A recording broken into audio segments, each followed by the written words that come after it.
شب برات میں کوئی صحیح حدیث مبارک میں یہ ثابت نہیں ہے کہ فلاں عبادت کی جائے یا 15 کا روزہ رکھا جائے یا اسی رات کو لیلۃ مبارکہ جو قرآن میں ہے وہ سمجھا جائے کہ اس میں رزق تقسیم ہوتا ہے اور لکھا جاتا ہے. یہ تو لیلۃ القدر کے خصائص ہیں. اس پر تمام محدثین کا، جہاں تک میں نے دیکھا ہے، تمام محدثین کا اتفاق ہے کہ اس کی فضیلت میں صحیح حدیث ایک بھی نہیں ہے. اس رات کی فضیلت میں ایک بھی صحیح حدیث موجود نہیں ہے. خیر علم تو لوگ دین تو شاید وار دیں جڑیاں دین نہیں. تو اج بھی تھوڑے سامنے وہ ایک نمونہ ہونا، کیونکہ اج دے اخبار جی پڑھ رہا شعبان المعظم بڑا برکت والا مہینہ، یہ 15ویں رات جڑی نا سب کچھ ہے جی 15ویں رات نفل پڑھو تو روزے رکھو تو یعنی دین جو گلاں وار دیاں جنہاں دا دین نال تعلق ہی بالکل کی کریے. صفحاں دے صفحے، کتاباں دیاں کتاباں، رسالے پڑھ دیتے ہیں لیلۃ النصف من شعبان کہ شعبان دی 15ویں رات دی آ فضیلت ہے. اس دن قسمت لکھی جاندی ہے، مرن جمن والے لکھے جاندے، کوئی پتے ڈگ جاندے جنہاں دے چر جاندے وہ مر جانے، کوئی اگاؤندے انہاں نے پیدا ہونا. یعنی یہ رات اتنی مشہور ہے. اج تے ابتدائی گاہ تو تھی ویکھنا اخبار پڑھے جانے، اور شاید ہی کوئی مسجد ہوئے جتھے بیان نہیں ہونا بھی شب برات آت شب برات. حالانکہ رب گواہ وان تقول اللہ ما لا تعلم، بغیر علم تو گل کہندے نہ قرآن نے دا ذکر کیتا ہے 30 پارے بالکل لیلۃ النصف من شعبان شب برات نا دی کسے رات دا ذکر نہیں. لوگوں نے کھینچا تانی کر کے نا تو کسیٹ کیا نہیں لیلۃ مبارکہ نو کھچ لیا سورہ دخان دی نو کہ وہ برکتڑی رات.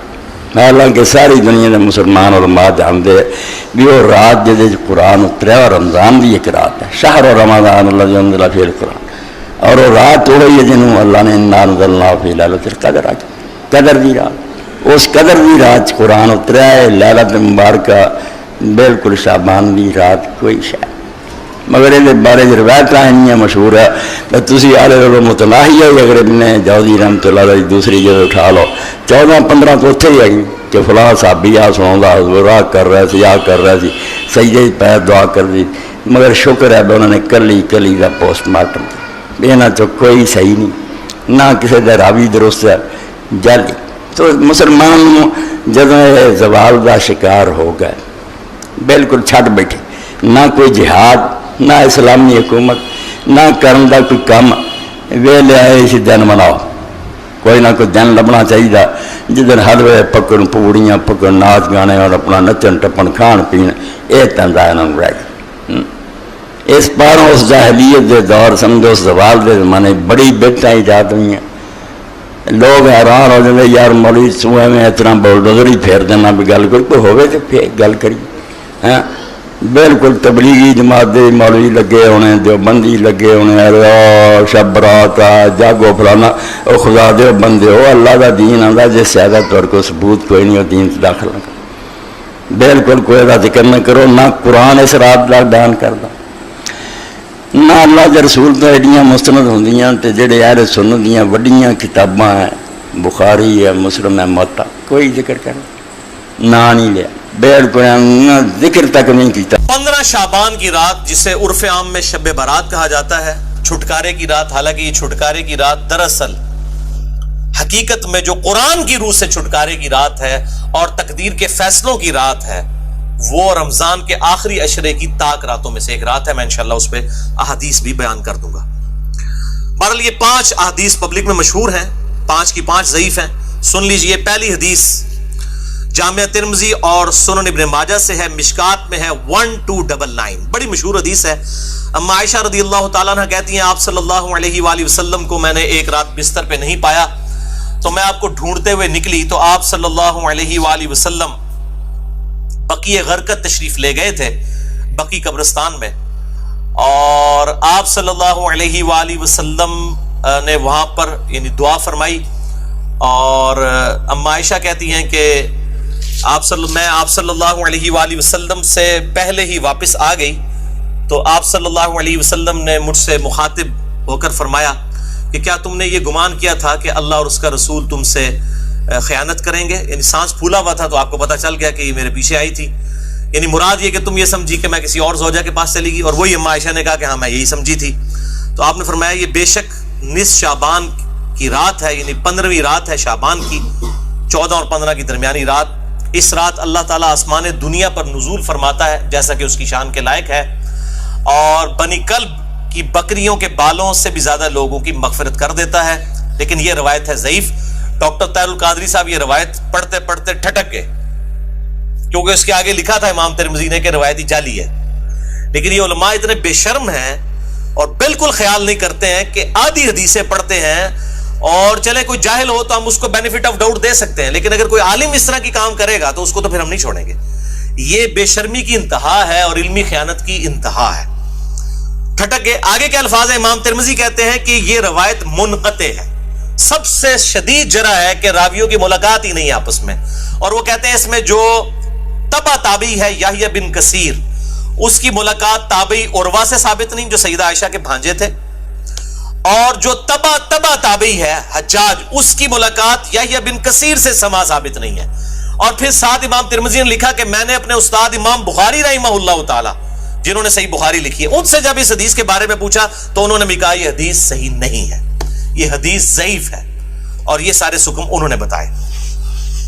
البتہ ایک حدیث ہے صحیح مسلم میں 2256 جس میں رات کا تو ذکر نہیں کہ یہ کون سی تھی، بہرحال یہ الفاظ موجود ہیں صحیح مسلم 2256 کہ آپ صلی اللہ علیہ وسلم ایک دفعہ رات کو اٹھ کے قبرستان بقیع غرقد چلے گئے. 3 دفعہ یوں ہاتھ اٹھا کر آپ نے دعا کی، بڑی لمبی دعا کی. اما عائشہ بھی پیچھے پہنچی، اور پھر بعد میں پہلے ہی وہ آگے اپنے بسترے پہ سانس بھولا ہوا تھا. آپ نے فرمایا کہ تو میرے پیچھے آئی تھی، تو نے کیا سمجھا اللہ اور اس کا رسول خیانت کریں گے. سیم وہی الفاظ ہیں. پھر آپ نے فرمایا کہ جب تم سوئی ہوئی تھی، لیٹی ہوئی تھی، میں نے گمان کیا کہ تم سو گئی ہو. میرے پاس جبرائیل آئے تھے، انہوں نے مجھے اللہ کا پیغام دیا کہ جا کر بقیع غرقد میں جو دفن ہے مسلمان ان کے لیے دعائے مغفرت کریں. تو میں ان کی دعائے مغفرت کے لیے بقیع غرقد قبرستان میں آیا اور 3 دفعہ ہاتھ اٹھا کے دعا کی. اس سے یہ بھی بات پتہ چلی کہ بعض جو سلفی علماء کا یہ موقف ہے کہ قبر کے سامنے ہاتھ اٹھا کے دعا نہیں کر سکتے، وہ بالکل باطل ہے. قبر کے سامنے ہاتھ اٹھا کے دعا کر سکتے ہیں، اور اس میں یہ نہیں ہے کہ وہ قبر والے سے مانگ رہے ہیں، وہ آپ اللہ ہی سے مانگ رہے ہیں. نبی صلی اللہ علیہ وسلم نے بقیع غرقد قبرستان میں 3 دفعہ ہاتھ اٹھا کے دعا کی. صحیح مسلم 2256. بلکہ المستدرک للحاکم میں موجود ہے کہ تمہارا رب حیا فرماتا ہے اس شخص سے جو ہاتھ اٹھا کے دعا کرے کہ اسے محروم لوٹائے. ہاتھ اٹھا کے دعا کرنا یہ افضل عمل ہے، اور آپ ہر دعا کے لیے، ایون نماز کے بعد بھی آپ اجتماعی دعا کی بات نہیں کر رہا، الگ سے جو آپ دعا ہاتھ اٹھا کے کریں تو زیادہ بہتر ہے. نہ بھی اٹھائیں تب بھی ٹھیک ہے. ہم ٹائلٹ میں جاتے وقت ہاتھ اٹھا کے دعا کرنے تو نہیں جاتے، کر کے جاتے. یا بسم اللہ جو ہم پڑھتے ہیں کھانے سے پہلے ہاتھ اٹھا کے تو نہیں. دونوں طریقے سے بہتر ہے کہ آپ ہاتھ اٹھا کے کریں، اس سے بغیر بھی بالکل ثابت ہے. دیکھ لیں میں ساتھ کتنے چھوٹے چھوٹے مسائل بتا دیتا ہوں. اور یہی جو مسلم کی حدیث ہے 2256، اسی میں وہ دعا ہے السلام علیکم اہل الدیار من المؤمنین والمسلمین وانا انشاء اللہ بکم للاحقون نسأل اللہ لنا ولکم العافیہ، جو قبرستان جانے کی دعا ہے کہ اے اس قبرستان کے رہنے والے مسلمان مرد و عورت، مومنین مرد و عورت، ہم تم پر سلامتی بھیجتے ہیں، اور ہم تم سے اللہ کے حضور جو ہے وہ عافیت کا سوال کرتے ہیں. بے شک ہم بھی مر کے تمہارے پاس آنے والے ہیں، اپنے لیے بھی اور تمہارے لیے بھی اللہ کے حضور ہم عافیت کا سوال کرتے ہیں. دوسری حدیث شعب الایمان امام بیہقی کی کتاب میں ہے 1305، مشکات کے اندر اس کا نمبر ہے، اور یہ ویسے پرائمری کتاب ہے امام بیہقی کی شعب الایمان. اما عائشہ کہتی ہیں کہ 15 شعبان کی رات تھی. اس کے بارے میں آپ صلی اللہ علیہ وآلہ وسلم نے فرمایا کہ 15ویں رات کو اس سال پیدا ہونے والے اور اس سال فوت ہونے والوں کے نام لکھ دیے جاتے ہیں. اسی رات اعمال اوپر چڑھتے ہیں اور لوگوں کا رزق بھی لکھ دیا جاتا ہے. یہ سارے فضائل قرآن کے اندر سورہ القدر سورت نمبر 97 میں تقدیر کے فیصلے کی رات اور سورہ الدخان کے اندر شب قدر کے بارے میں آئے ہیں.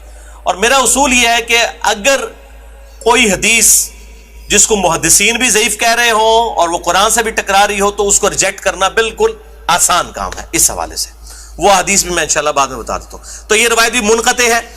اس میں ابن حارث جو تابعی ہے اس کی سیدہ عائشہ سے کوئی ملاقات ثابت نہیں ہے، یہ منقطع روایت ہے. اور دوسرے طریق میں ابن کثیر العبدی ضعیف راوی ہے. البتہ جو شعبان میں اعمال اللہ کے حضور چڑھائے جاتے ہیں وہ حدیث ٹھیک ہے. سنن نسائی 2359 جو ہمارا آلریڈی ڈسکس کر چکے ہیں. تیسری حدیث سنن ابن ماجہ سے ہے 1306 مشکات کے اندر اس کا نمبر ہے. اور اس حدیث کو وہ ضعیف جمع ضعیف برابر ہے حسن کا فارمولہ لگا کے شیخ البانی نے صحیح کہا ہوا ہے. اور اس میں مجھے ایک لطیفہ بھی ضمناً یاد آ گیا. آج سے کئی سال پہلے اسلام آباد میں ایک اہل حدیث عالم جو ہے وہ بریلویوں پہ گرج رہے تھے یہ بدعت ہے اس رات میں عبادت کرنا, کوئی ثابت نہیں, کوئی حدیث نہیں. تو میں نے ان کو ایک چٹ لکھ کے بھیجی کہ آپ کے جو روحانی ابا جان ہے محدث اعظم سعودیہ شیخ ناصرالدین البانی, انہوں نے تو یہ سنن ابن ماجہ کی روایت کو جو مشکات میں 1306 ہے اس کو تو صحیح کہا ہوا ہے. تو مہربانی کر کے یہ جتنا غصہ ہے یہ البانی پہ بھی نکالیں آپ. تو اگر آپ کہتے ہیں اس کی اجتہادی غلطی ہے تو ان بیچاروں کو بھی اجتہادی غلطی کہہ کے چھوڑ دیں. یعنی آپ نے دوگلی پالیسی کیوں رکھی ہے؟ یا کم از کم پبلک کو بتائیں تو صحیح. لے جی بے شرمی کی انتہا ہے, اس بندے نے چٹ بھی پڑھی ہے لیکن بیان نہیں کیا. اپنے بابے سب کو پیارے ہیں, ہمارا بابا ہمیں پیارا تو وہی صاحب ہے, بابے سب کو پیارے ہیں. یہ بابوں کا فتنہ بڑا خطرناک ہے چاہے وہ کسی بھی شکل میں نکل آئے. تو یہ مجھے ضمناً بات یاد آ گئی اسی حدیث کے حوالے سے. ابو موسیٰ اشعری رضی اللہ تعالیٰ عنہ کہتے ہیں کہ نبی صلی اللہ علیہ وسلم نے فرمایا بے شک اللہ تعالیٰ شعبان کی 15ویں رات اپنے بندوں پر خصوصی توجہ فرماتا ہے اور تمام مخلوق کو بخش دیتا ہے سوائے نمبر 1 مشرک کے اور نمبر 2 کینہ رکھنے والے کے. یہ انتہائی سخت ضعیف روایت ہے اور اس میں کئی حکم ہے. نمبر 1 زبیر بن مسلم اور عبد الرحمن مجہول راوی ہیں, ان نون راوی ہیں جن کا کوئی یعنی لاپتہ راوی ہیں جن کا کوئی تعارف نہیں ہے. دوسرا ابن لہیہ اور ولید بن مسلم, یہ دونوں مدلس ہیں اور عام سے روایت کر رہے ہیں اور سما کی تصریح کوئی نہیں ہے. اور شیخ زبیر صاحب نے مشکات 1306 کے فٹ نوٹ پہ لکھا کہ اس کی جو سند ہے یہ ظلمات میں ڈوبی ہوئی ہے, یعنی کسی صورت ہی حسن درجے تک نہیں پہنچتی ہے. یہ تو ضعیف میں بھی سخت ترین ضعیف روایت ہے. اور اس میں پھر اب وہ 11,000 وولٹ والی روایت یہاں پہ بیان کر دوں جو کہتے ہیں ہم صحیح اور ضعیف کا فرق نہیں کرتے, اور میری مجبوری ہے اس کے بغیر یہ دماغ میں ڈرل نہیں ہوتا یہ روایت میں بیان نہ کروں. تو مشکات میں ہے 4902 مسند احمد اور امام بخاری کی الادب المفرد کے حوالے سے. امام بخاری کی بھی ساری حدیثیں صحیح نہیں ہیں, صرف صحیح بخاری کی روایتیں صحیح ہیں. الادب المفرد میں یہ ضعیف روایت ہے. اور اگر ہم ڈاکٹر طارق قاضی صاحب کہتے ہیں ہم امام حنیفہ کے مقلد ہیں, آپ بخاری کے مقلد ہیں, اگر ہم بخاری کے مقلد ہو تو اس روایت کو صحیح مانیں. مشکات میں 4902 ہے کہ جو شخص اپنے جہلی نسب پر فخر کرے تو اس کو پھر تم کہو کہ تم اپنے جہلی نسب پہ فخر کرتے ہو, اسے کہو کہ اپنے باپ کی شرمگاہ کاٹ کے اپنے منہ میں رکھ لے, نعوذ باللہ من ذالک. اور یہ بات اس سے کنایے سے نہ کرو, ڈائریکٹ کرو.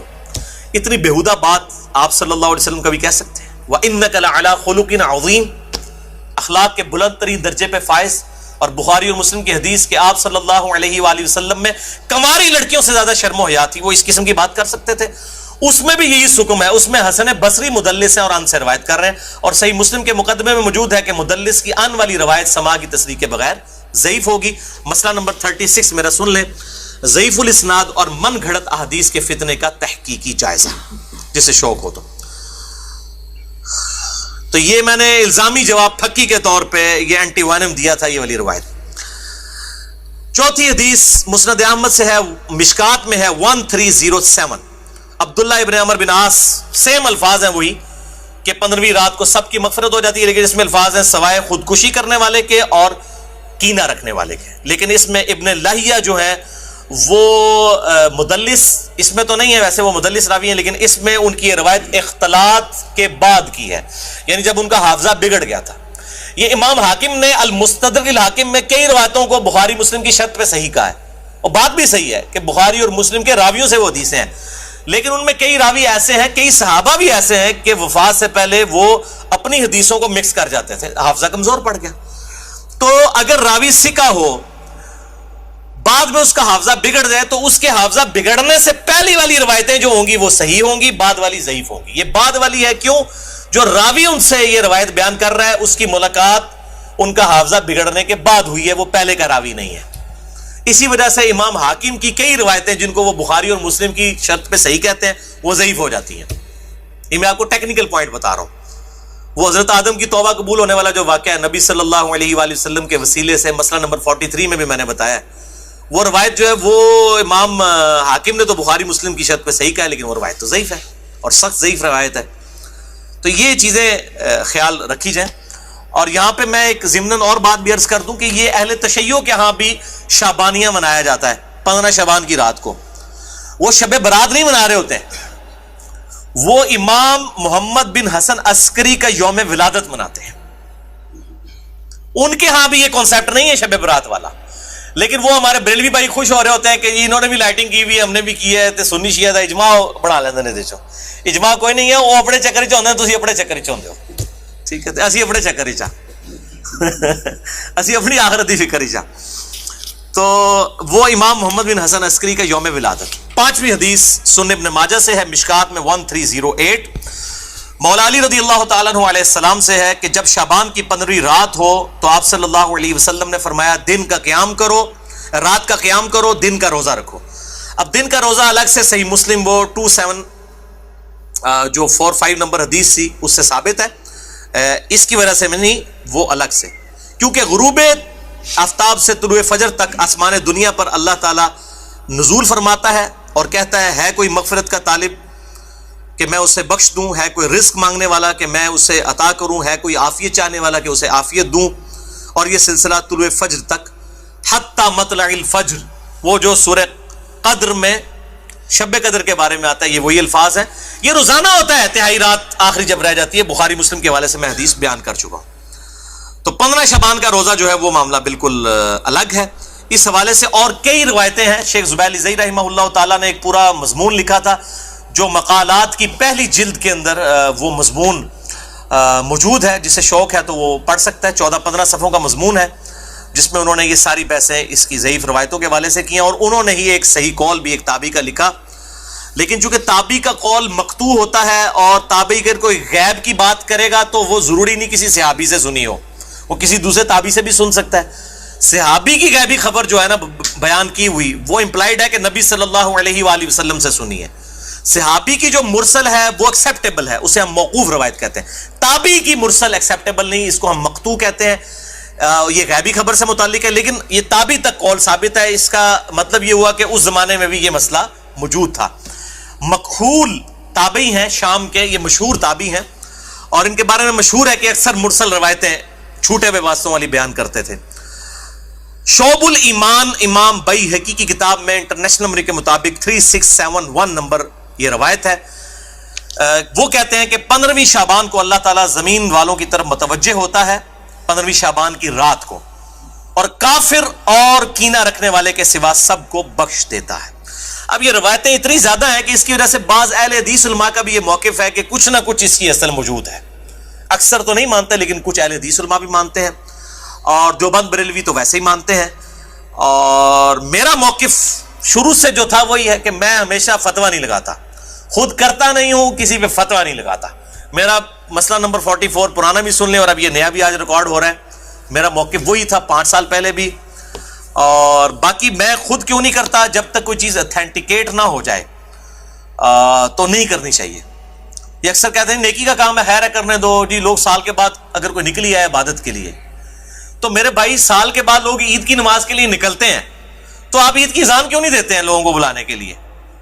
نہیں جی ثابت نہیں ہے. تو کیا ثابت نہ ہوئی تو کیا ہوا, گناہ کا کام تو نہیں ہے, دے دیا کرے اذان. سال بعد لوگوں نے عید پڑھنے کے لیے نکلنا ہوتا ہے. پکیجے الزامی جواب, اینٹی وینم, لاجیکل آنسر. تو کہیں گے نہیں جی ثابت نہیں. بھئی آپ کا تو فارمولہ تھا, ثابت ہو یا نہ ہو, نیکی کا کام ہے تو کر لیں. تو عید کی اذان دے دیں, جنازے کی اذان دے دیں, کیوں نہیں دیتے؟ کہتے ہیں جی نبی صلی اللہ علیہ وآلہ وسلم سے ثابت نہیں. ہم بھی یہی کہہ رہے ہیں. اور پھر اس حدیث کو بھی یاد کر لیں جو صحیح مسلم میں 2684 اور مشکات میں 2052 ہے کہ آپ صلی اللہ علیہ وآلہ وسلم نے جمعے کے دن کو اور جمعے کی رات یعنی شب جمعہ کو قیام کے لیے مخصوص کر لینا, یعنی میں نے صرف یہ اسی میں ہی قیام کرنا ہے, اس سے منع فرمایا ہے. اور الا یہ کہ کسی کے روزے پہلے سے چلتے آ رہے ہوں یا کوئی پرٹیکولر روزہ آ جائے, جس طرح 10 محرم کا روزہ آ گیا یا یوم عرفہ کا, وہ رکھ سکتا ہے, اس کے علاوہ نہیں. اور بیسیکلی مقصد تھا مخالفت یہود و نصارہ کی. یہودیوں نے ہفتے کے دن کو مخصوص کیا اور عیسائیوں نے اتوار کو, تو کہیں مسلمان جمعہ ہی نہ پھاڑ لین خالی, اور پھر بھی مسلمان بعض نہیں ہے انہوں نے جمعہ پھاڑ لیا, خیال انہوں نے پھر بھی کوئی نہیں کیا. وَلِعَاذُ بِاللَّهِ تَعَالَى.